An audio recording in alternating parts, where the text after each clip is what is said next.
global warming, deforestation, wildfires, and even the pandemic are just a few of the environmental issues that we are facing right now. Rapidly changing ecosystems and loss in the natural balance and the order of the world are wreaking havoc in our lives. It is everyone's responsibility to take care of the environment and to make this planet a wonderful place to live in. One does not need to invest a lot of money to go green. However, one must make simple lifestyle changes in order to reduce the carbon footprint on the environment. Education transforms and provides vital tools necessary for the sustainable development and the eco-sensitivity to create a better world for the future while being in harmony with nature.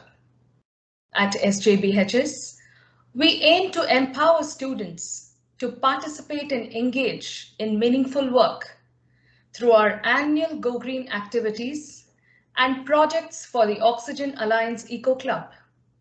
The school continually focuses on providing a forum through which students can reach out to, influence, and engage their parents and neighborhood communities to promote sound environmental behavior. As a part of this venture, SJBHS and the PTA are proud to present today's webinar on Wildlife Journey by Nima Manjrekar. Let us begin today's session with a short prayer by Neil Murthy of 7E. Let us pray. God, our loving Father, we thank you for this lovely day and for keeping us safe during this pandemic. We thank you for the wonders of your creation, the joy of fields and flowers, the splendor of forests and trees, the grandeur of oceans and rivers, the beauty of birds and butterflies. Show us how to respect the fragile balance of your creation. Inspire us to use the riches of your creation with wisdom and to ensure that their blessings are shared by all. Help us, Lord, to maintain a reverent attitude toward nature threatened from all sides today, so that we may restore it completely to its role of usefulness to all humankind. Help us to recognize the sacredness of your creatures as signs of your wondrous love. Lord, as we attend this session today, bless all the resource persons who will be addressing and enlightening us. Be with us as we plan ways to protect our environment. Shower your grace on all of our activities. Keep us committed, motivated, and hopeful so that we may act right away for our own good and for the generations to come. We make this prayer in your holy name. Amen. Thank you, Neil, for that inspiring and hopeful prayer. I now invite our very PTA member, Ms. Sharvari, to take over and introduce our esteemed guest for the day. Good morning, children. Today we have with us Dr. Nima Manjrekar. She is a wildlife researcher from Mysore. After finishing her college in Mysore, she moved to Dehradun to do her wildlife studies at the Wildlife Institute of India. As part of her MSc course, she studied Asiatic black bear in Dachigam, Kashmir. She went on to do her PhD in wildlife science, for which she studied the Asiatic ibex, a mountain goat in the Spiti area of Himachal Pradesh. Now she has been more involved in writing and editing books related to wildlife. She has co-edited a 2-volume book on mammals of South Asia and co-authored 2 books for children on hornbills of India and the other one on endangered pygmy hawk of Northeast India.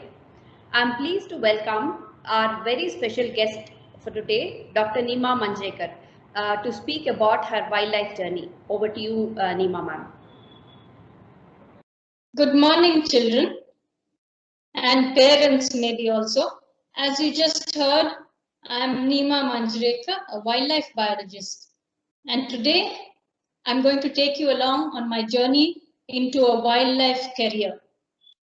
So I guess quite a few of you have seen some wild animals somewhere, maybe deer or elephants or something. But today I'll take you on a different journey. I started off as a child very interested in animals, not only domestic, but even wild animals all around me, the birds and everything. And all of you also must have some pets, not all of you, but some of you maybe have dogs or cats or something. I grew up when I was your age, even before I had a dog as a pet. We had lots of birds flying around inside and outside the house. There were parakeets, pigeons, kites, hawks, Indian rollers, weaver birds, wagtails, owls. But you'll never guess one of the animals I got to keep for some time. And an otter. I know it's not, you're not supposed to keep these animals, but it just happened that once when I went with my father to the fish market, there was this little baby otter which was being sold with the fish. Can you imagine? The poor baby had got caught in one of the fish nets, and we had to just rescue it and do something about it. So don't think of keeping pets like this, but I'm just telling you that this is what I was exposed to. And then having spent my childhood in a very green environment on a vast campus in Mysore, we had the freedom to roam around, explore things. And again, we had lots of pets at home. So that kindled my interest in wildlife. And then when I was in school and in college, I went for wildlife camps in nearby areas like Bandipur and Nagarhole. That was also really, really interesting. They used to take us around the forests and shown forest trees, birds, animals. They told us a lot about them, gave us some information, how they grow and what the animals eat. And then we were made to identify tracks on the forest roads. You know, these pug marks and hoof prints. So we were made to guess what animal had passed by here and maybe how long ago. And then in the evenings, often around a campfire, we used to be given talks on various wildlife by experts and then maybe shown a wildlife film. So that was really, really memorable experience. But then in school and college, you can only call these all side activities. You're supposed to concentrate on your studies, not do too much other things. So you had to finish your 10th standard exams, then go on to PUC. And before that, you decide, should you take science or arts or commerce? Okay, I took science. I finished that. And then what? What should I take next? Engineering, medicine, veterinary science, dentistry, BSc. Anyway, I just took up a old plain BSc. But then what next? Should I go for a boring lab-based MSc? But that wasn't my interest at all. So I didn't think I would enjoy doing that at all. But did I have a choice? Luckily, soon after I finished my BSc, I heard from a friend of a friend that there was an institute called the Wildlife Institute of India in Dehradun. And they were going to start an MSc course in wildlife science that year. That got me really excited. But this was all in the days before the internet. You couldn't even imagine that, could you? All communication was through ordinary postal letters, you know. No mobile phones, no email, no SMS, no WhatsApp. You might wonder then, how did people manage to communicate with each other, get messages across? Yes, it was always by what we now call snail mail. You write a letter by hand and then go to the post office, get a stamp for it, post it, and then it would take another 5 days to 2 weeks to reach its destination. Then you wait for the answer, so another 2 weeks. Unimaginable, right, for all of you? Anyway, those days really did exist, and we all even managed to do things. So I sent off an application to the Wildlife Institute of India in Dehradun. Fortunately, I was called for a written test, and I even passed that written test and went for the next level, the interview. And guess what? I was selected as one of the only 7 students for that batch. That was the first batch they were taking for MSc Wildlife Science. And I was selected for that. That's where my journey into a wildlife career began. And those 2 years when I was doing my MSc were another really memorable time of my life. We got to see so many wildlife areas. You know, our country is really rich in wildlife. You don't need to go to Africa or somewhere high up in the American areas, Alaska or something. We have so many different kinds of forests, grasslands, wetlands, mountains, rivers, oceans, and all of them have their unique kind of plants and animals. Okay, let me show you a map that will make it clearer. This is the Wildlife Institute where I went to. And here's the map of India. So we have such varied terrain. The plains, the Deccan Plains. Here are the Deccan Plains. So there are more flatlands and very climate that doesn't change too much, no extremes. Then there are the coasts. So you have the oceans and the ocean life, and then you have the mangroves along the coast. And then there are the deserts in the western part of the region, which get very little rain. They have very hot summers and then cold and dry winters. And in the mountains, the Himalayas, the summer is cool, in some areas higher up, even very cold. And then we have a lot of snow in winters. And the Western Ghats, they are another set of mountains in India. They are cool, get a lot of rain, and have rainforests, very thick, lush rainforests. So also in the northeast of India, where there are rainforests and they get a lot of rain and have thick green forests. And here now, India has been divided into different, based on the kind of terrain and the terrain and the climate. Based on that, we have divided India into 10 different biogeographical regions.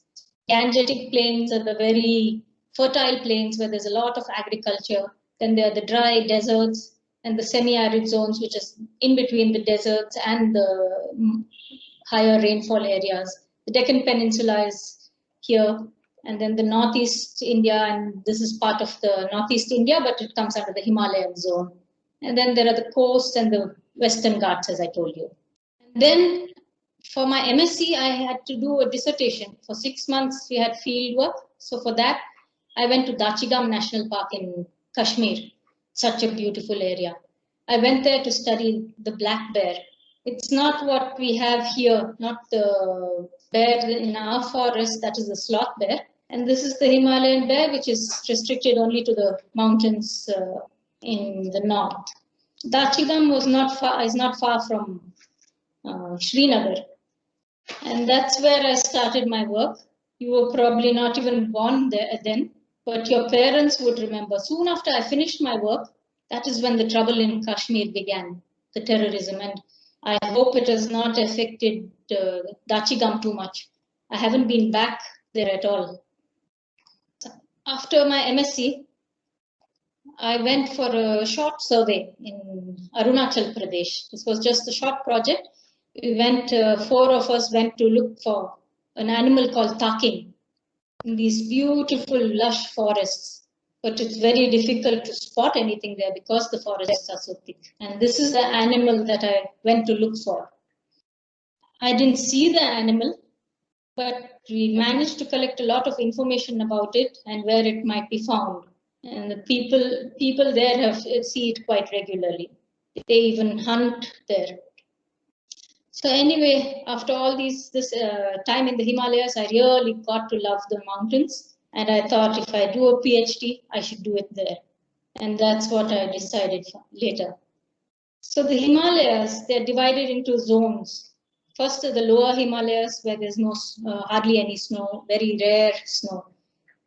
Actually, Dehradun is just the foothills of the Himalayas, where I studied in the Wildlife Institute of India. And from there, the mountains start. You go to Mussoorie. Those are the lower Himalayas. They get some snow, but not very much.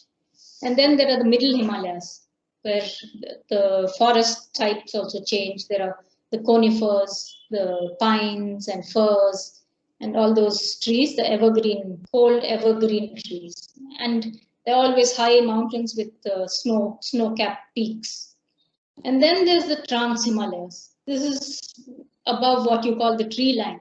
It's too high, above 3,500 meters in altitude. And there are no trees at all there. So this is called the cold desert, the Trans-Himalayas. So this is where I decided to go to study another mountain goat called Ibex. And our journey to that place was also another memorable thing. Imagine a road like this. You pass through rocks that were cut specially to make the road. And if you look down from the bus, you can't even see the bottom of the valley. Imagine traveling on such a road. It can get quite scary.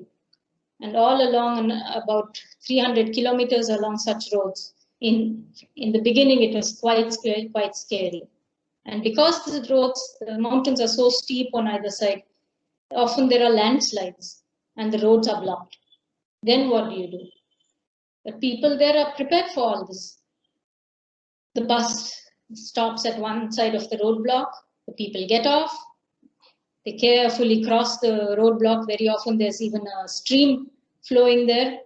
So you carefully cross. Then there's another vehicle waiting on the other side. So you get in and continue your journey as if nothing had happened earlier. So this is what I study. This is the Ibex. It's a mountain goat. The males have large backward curving horns. And that is what I studied. The females are much smaller, not so brightly with the saddle back, what you call, and they're much duller. So I studied in the Spiti Valley. This is such an amazing landscape, totally dry, but only small herbs and shrubs you get in this area. Can you see the river at the bottom of the valley? It just looks like a small thin thread, but it's actually a fast flowing river. And this is from the top of the mountain. And there's very beautiful lakes here and there in the mountains. This is what they call the Chandratal Lake. And the people are such lovely people, very hardy, always doing some work. And they have no vehicles, no motorable roads in that area. So they all go pack their mules and the cattle with their stuff, and they go to their areas where they have agriculture in summer. They're really always, even with all that hardship, they're always smiling. And can you see here at the bottom of the valley, this is the river. And here at the bottom of the valley, you can see something. That's actually houses. And I was living in one of those houses. That was my research base. And this is where the people were doing their agriculture. They can only do their agriculture in summer because in winter it's too cold. There's snow all over. There's no water. So I had come up a mountain to do some field work, collection of field work. So from there, I took this photograph of the area. It's very low down where my house was. And this is the kind of terrain that ibex and other goats live in. Actually, the ibex live in this more rocky areas. And in these areas, which are less steep and more rolling terrain, are the sheep. There are some mountain sheep called Urial. So they live in that. So they're separated by the terrain that they use. You might think there's no food at all for them. But actually, there are small herbs and shrubs which they know what to eat in what season. That's what I studied actually, what ibex eat, why they eat something in one season and something else in another season, and how they survive during the winter, what do they get to eat in the winter, and all that is what I studied. So these are again some ibex. Here are some females which are much less conspicuous than the males. They don't have the big horns. This is a female. You can hardly see the horns, but they have very sharp, thin horns. While the males have these huge curving horns and a beard and dark color. And what eats them? The snow leopard. Doesn't it look like a majestic creature? And it camouflages so well into its background that even the animals, the ibex, don't notice it till it's too late. By then it has already got one. And sneaked up to the herd and singled out one and then caught it. But I only managed in 3 years that I was there doing my study, I only managed to see the snow leopard twice. The area has a very short summer, so there actually are plants there. From a distance you don't see, but in July and August you actually see some flowers. And then in the winter it's totally white. This is the river. Down there is the river in the valley, and it's almost totally covered up also by snow. Then there are avalanches every now and then. Here you can see that an avalanche has come down here. The snow, when it gets too heavy, it just crashes down. And then it covers the river. So sometimes the river flow is also stopped. And then in the summer, the people, these are the kind of houses they live in, and then they have their agricultural fields wherever it's possible.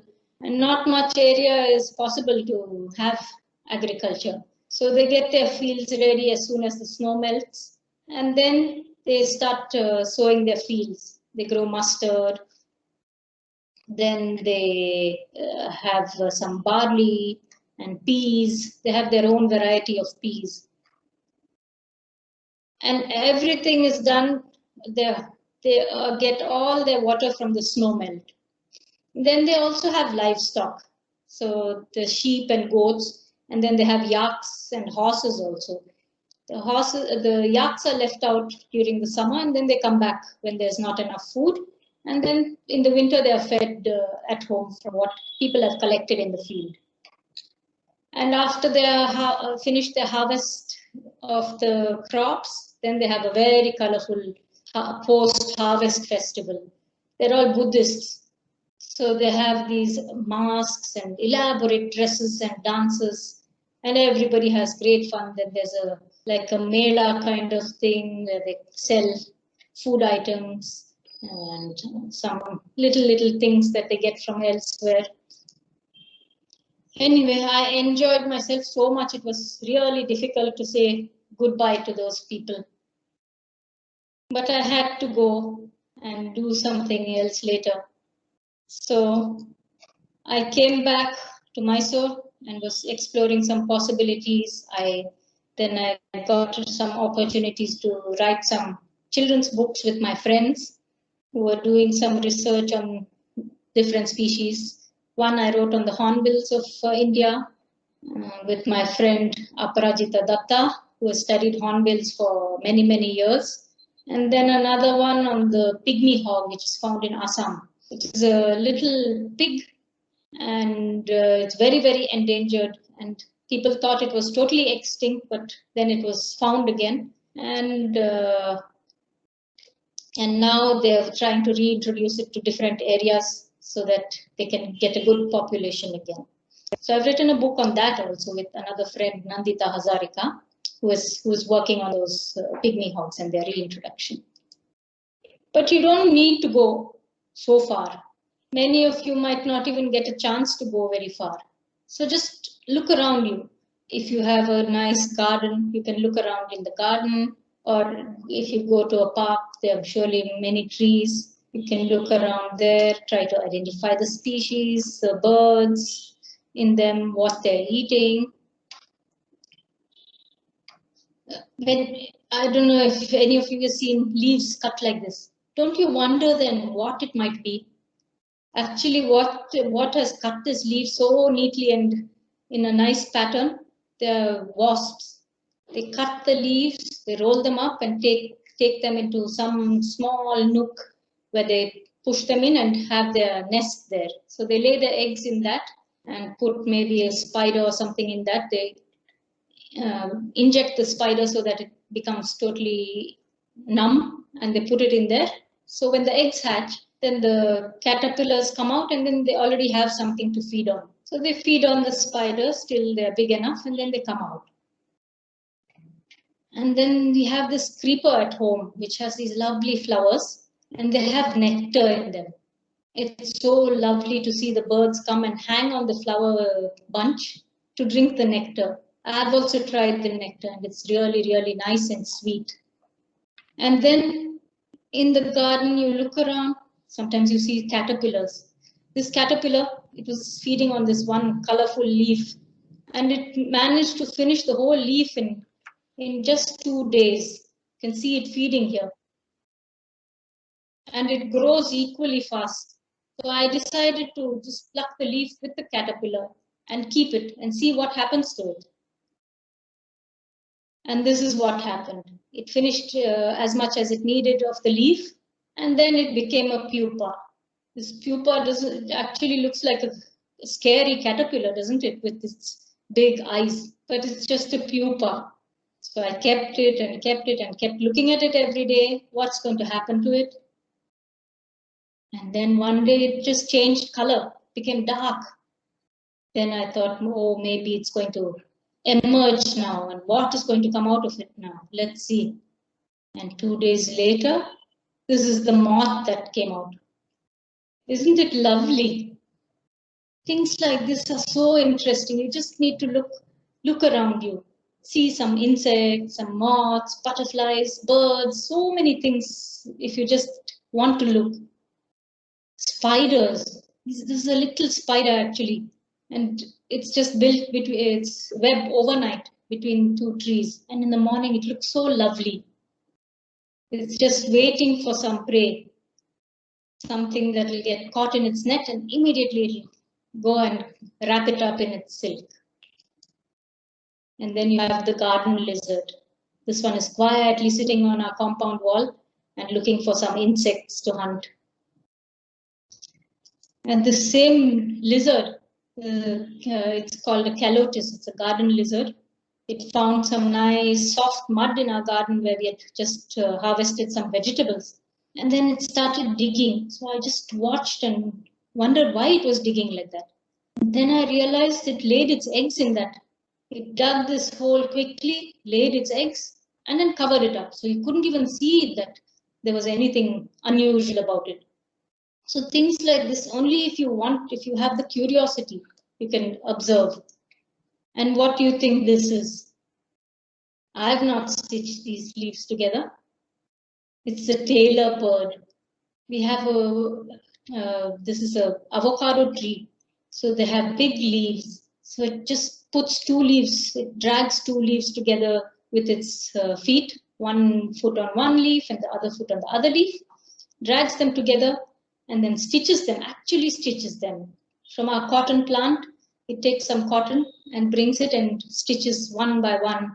It makes these stitches and then slowly fills up the nest with nesting material and then lays its egg.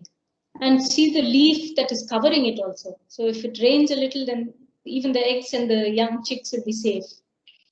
Quite amazing what you can see if you just look around. And even at home, we have birds making their nests close to our windows. This is a red-whiskered bulbul. It's sitting on its eggs right in our courtyard. And now the young one has grown in the nest, so it's guarding it there so that I don't disturb. And then there's another bird which has made its nest. It's still there right now. We have a pepper creeper. So in that, it's made a nest. This is the fantail flycatcher.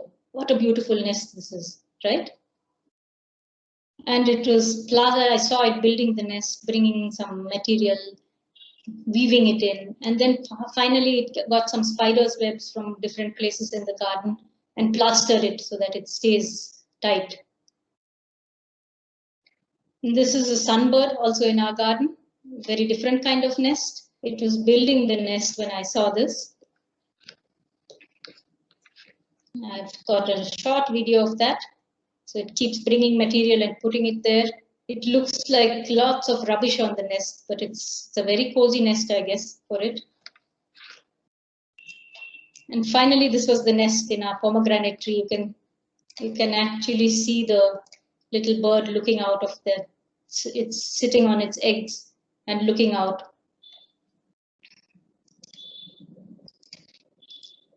So, and then if you sit down on the ground, you see ants. Just observe what they're doing. These ants are actually forest ants. They're not in our garden. But it was so amazing. There were some jasmine flowers that were fallen on the ground, and they were just collecting them and taking them near the opening of their burrow, and they were making a heap of flowers. I don't know if it was for decoration, but these are then questions that crop up. Why would they be doing these things? So it's so interesting to ask questions. And here are some other weird looking creatures that you can come across. This one is a praying mantis. Just look at its legs. It looks crazy. If you just see it sitting there, you might think it's just a stick or something, some bird dropping or something. And look at this beetle. Look at the pattern on its head. So you ask questions. Why would it have such a pattern? Is it to smile at people? Surely not. It's probably a defense so that if anybody wants to come and eat it, a predator, they'll get scared. And this is a close-up of a praying mantis head. Doesn't it look weird? Look at those eyes. And then there are dragonflies.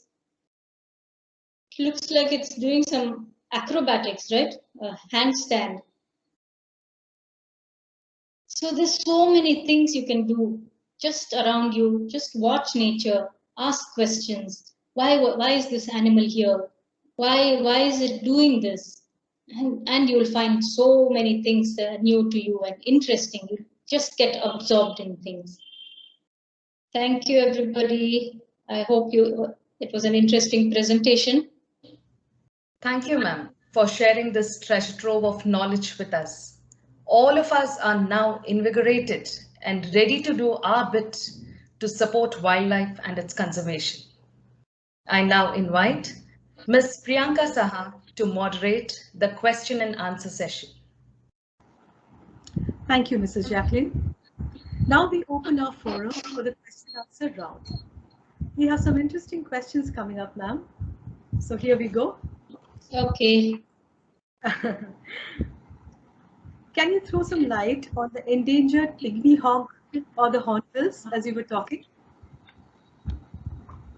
Pygmy hogs, as I said, it's a small, very small member of the pig family, and it's found in a very restricted area in Assam and Bhutan. And they need these grasslands. The grasslands are what are actually endangered because people collect the grass, they collect them to thatch their roofs in those areas, and they burn them down because they want to collect some other material in the area. So that is what has endangered them, and they have no other place to go. And when this was realized, Mr. Gautam Narayan, pygmy hog specialist, and Nandita Hazarika, they started this pygmy hog breeding center. And they are now successfully breeding pygmy hogs and then releasing them into wild areas which still have good habitat, good grasslands, good food in Assam. And the hornbills, there are so many species of hornbills in India. Here in the cities, we only have this one species called the common grey hornbill. But then there are the black and white big hornbills in the forest, the Indian pied hornbill, the Malabar pied hornbill. And then in the northeast itself, there are several species of hornbill. So they're all specialized to different kinds of fruits, and they eat mainly fruits. And what's special about hornbills? During the breeding season, the female, she goes into a hollow, and that is another thing that is scarce for them. When you cut down trees, you say, oh, it's a dead tree, so I'll cut it down, I need some fuel wood. But then there are trees which have these big holes in them, and those are the ones that are required for nesting of such birds like hornbills. They need big hollows in the trees. So they need those to nest. And then actually the female goes into the hollow and she pastes up the entrance of the hollow just so that her beak can peep out of the hole. She just leaves one little slit in the tree and the hollow, and then the male, he has to feed her for 2 months, up to 3 months sometimes in different species. So the male has to go get fruits, feed her, and then when the chicks hatch, the chicks also have to be fed. So initially they're not given fruits, they're given insects. So he collects a lot of them and in his beak, and then slowly he comes and feeds the mother. The mother again, he gives it to the chicks. And then she even sheds her feathers in the nest and has to grow new feathers before she comes out of the nest. So it's all so interesting once you start getting to know these things. Yes, truly, ma'am. It's very interesting to know. Another question. Yes. Can you give some information on the takin in Arunachal Pradesh? Because I saw in your presentation that you have dealt with the takin. It's a new species to us. So can you give some information about them? It's considered a not really a mountain goat, but they're between sheep and goat. It looks quite weird, doesn't it? And that's also only found in the northeastern mountains, restricted to that habit. It's the national animal of Bhutan. So in Bhutan you have a good population, but in India it's very restricted to Arunachal Pradesh, maybe some in Sikkim. And that's all. And they are also herbivores. They eat a lot of plant material.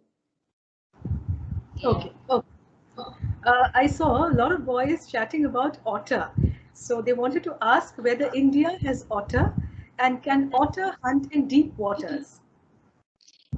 Otters don't go very deep into the waters. They need rivers. In India, we have around 3 species of otter.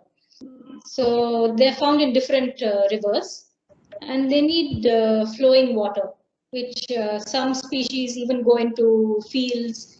They feed on crabs, and others catch fish. They don't always have to be in the water, but they need water for feeding, and then they build their along the banks of the river. They build their what they call dens in the sand. So actually, if you go along a riverbed where there are otters, you will find these little piles of crab shells. You might wonder who has been here eating crabs, but it's actually the otters' droppings. Okay. It's called spraying. So they live along the river banks and build their nests or dens actually they're called.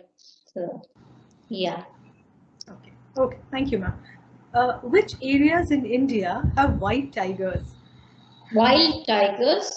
No, ma'am. White tigers are not found naturally because they need camouflage, no? If they want to hunt, they need to be camouflaged in the forest. If they're white, they'll stand out in the forest, and all the prey animals like the deer and all will see them much before they are caught. So they don't survive. It's just an aberration, some genetic aberration which gives rise to these. And because they're interesting, they've been put in zoos and bred like that. So they're not really found in the wild. Only initially in Madhya Pradesh, there was one which was then caught and then bred from there. Okay. Ma'am, again, the boys, they are very interested in endangered and extinct species. So one of them have asked, how did the dodo bird get extinct? It's very important to ask questions like this, but maybe closer to home will be more interesting. these things you can actually find out on the internet also. It probably lost its habitat, and then some other predators outnumbered it, so it got extinct. Maybe that. I'm not very sure, but I'm sure the boys can find out. Yes, ma'am. One of the teachers have asked this question. Yeah. What are the steps that are needed to be taken to revive the marshlands or the wetlands, which are basically small ecosystem in Bangalore, for example, in Madiwala or also Lake? So what are the steps which we can take to revive the marshlands? There are a lot of steps that have already been taken. I think there are a lot of groups which are interested in reviving these lakes. One main thing is it has to do with policy. Yes. Sewage has to be stopped being put into the lake. As individuals, it might be difficult to do, but groups are working at it. Main thing is pollution, and people are reclaiming those kind of lands. They're filling up lakes, emptying lakes, filling them up with mud so that they can build new layouts. This is very unfair on the natural habitat. And then they complain when it rains and the whole area gets waterlogged. Okay, ma'am. Ma'am, can you throw some light on how the dinosaurs got extinct from the world with reference to the climate change that had happened? I don't know if you've heard of the ice ages and all those things. There's still so many theories about how dinosaurs got extinct, whether it was the ice ages, the changes in the geological history, or whether it was a big meteorite which came crashing into the earth and they got extinct. So they're still not very sure why dinosaurs got extinct. Yes, ma'am. Ma'am, what inspired you to write books? And what was your exact feeling after finishing the first book? This you're talking about the book on books for children or the other one? Ma'am, whichever. I don't know what exactly you have written as your first book. So after completing the first book, what was your feeling? And what inspired you to write that one? This was the first one was for the children on hornbills. It was really exciting because there's this publisher called Katha in Delhi. They write children's books. So they were very interested in my friend and me working on this book. So we got a lot of information. We got an artist to do colorful, lovely. She's a real good artist, Maya Ramaswamy from Bangalore.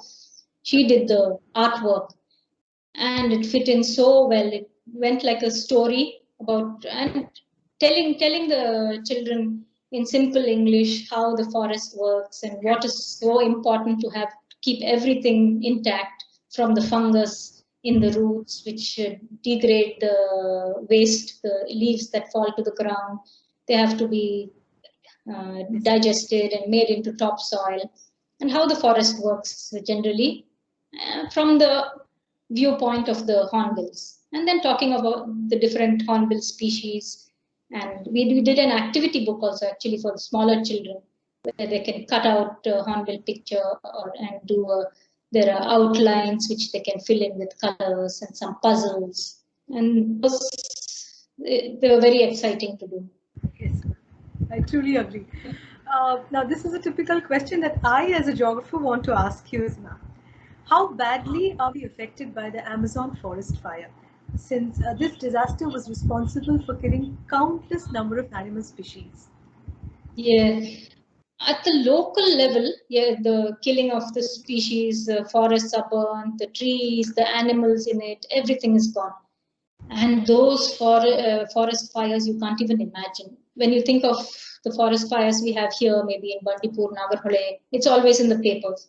But those are really, really small compared to what happened there. And most of the time, more than 99% of the time, they are man-made. Natural fires are very, very rare.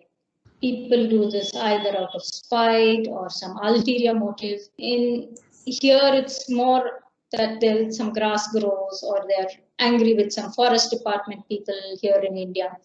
But in the Amazon, it's a big, big network. There are big lobbies, people who want the area. They take over the area for their ulterior motives. And what they don't realize, it's going to directly affect their own children. And the local people are just really small fry involved in this, in these kind of activities, burning up forests. They are directly affected.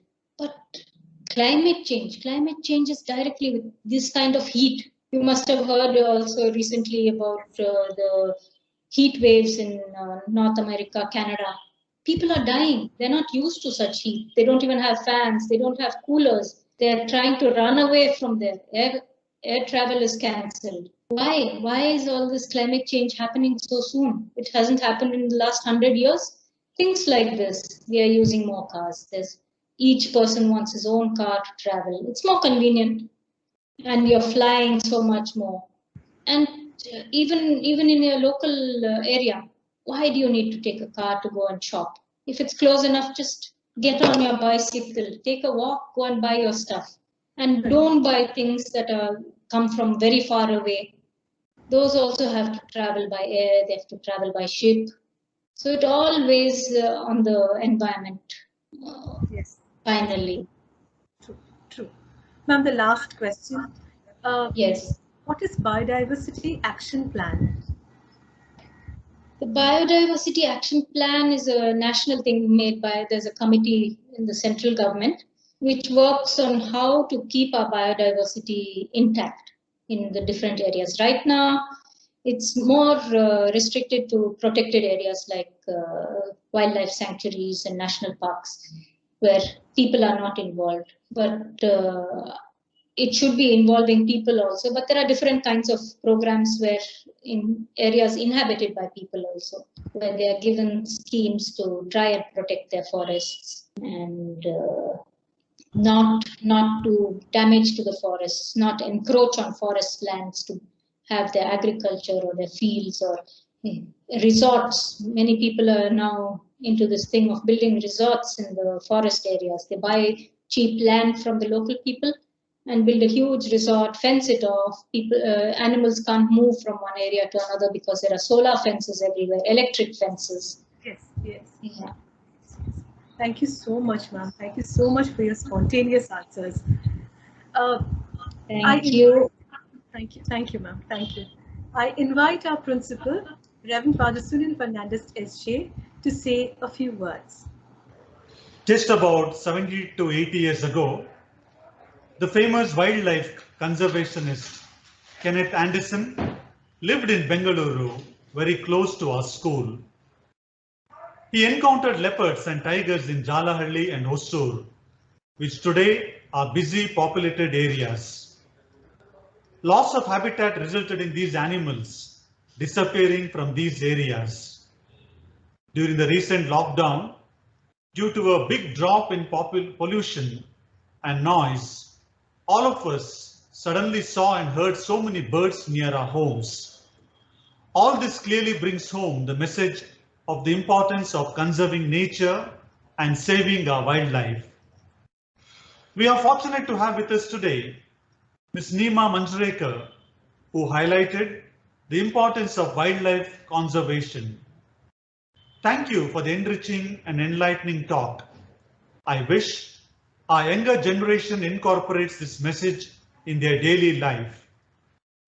We cohabit a world with other humans, animals and plants.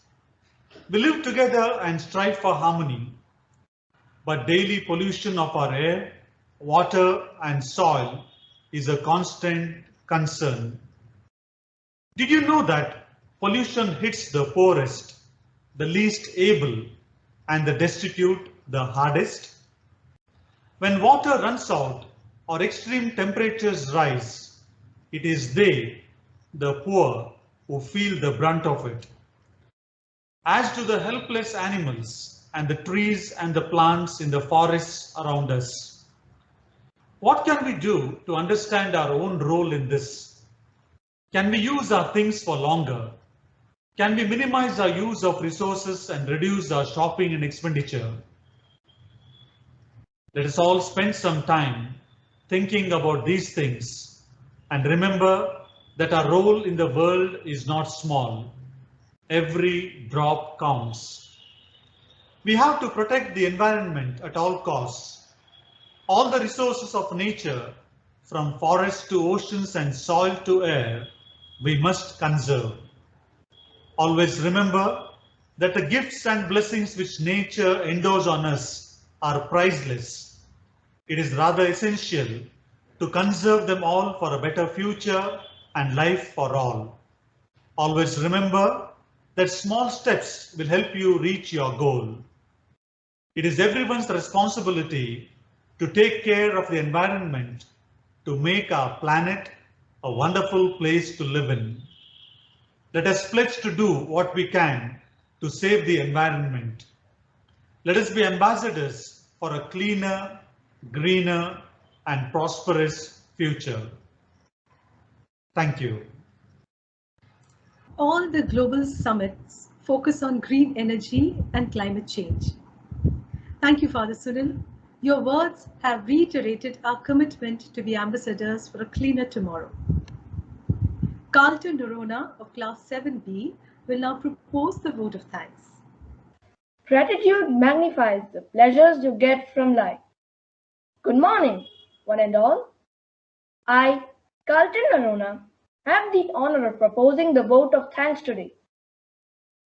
I would like to thank Ms. Nima Manjrekar for making the time to be with us and for sharing her experiences and knowledge about wildlife.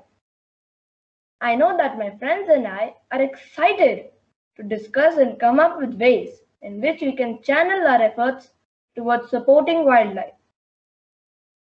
Grateful thanks to Principal Reverend Father Sunil Fernandez, who has always created opportunities for us to learn and grow. Likewise, grateful thanks to Vice Principal Mr. Uday Kumar and our primary school administrator, Reverend Father Vishal D'Souza, for their continued support and guidance. A note of gratitude to our teachers and the members of the PTA who have coordinated and put together such an informative session for us, as well as the IT and the support staff for their efforts to ensure the success of this program. Lastly, I would like to thank you, my dear fellow students, for being with us this morning. Thank you, Carlton. In today's session, we have learned that wildlife conservation is possible only if their natural habitat is protected. Reduction in numbers of even a single species can have a chain effect on other species. That is important for the survival of human beings. Animal conservation is a complicated field that requires a specific aspect of knowledge. Hence, it requires a vision of providing appropriate support to all those responsible and sustainable projects which aim to enhance community development, wildlife rescue, and environmental conservation. So as Father Sunil said, let us end by taking a pledge to do what we can to save the environment. A big thank you to each one of you for joining this session.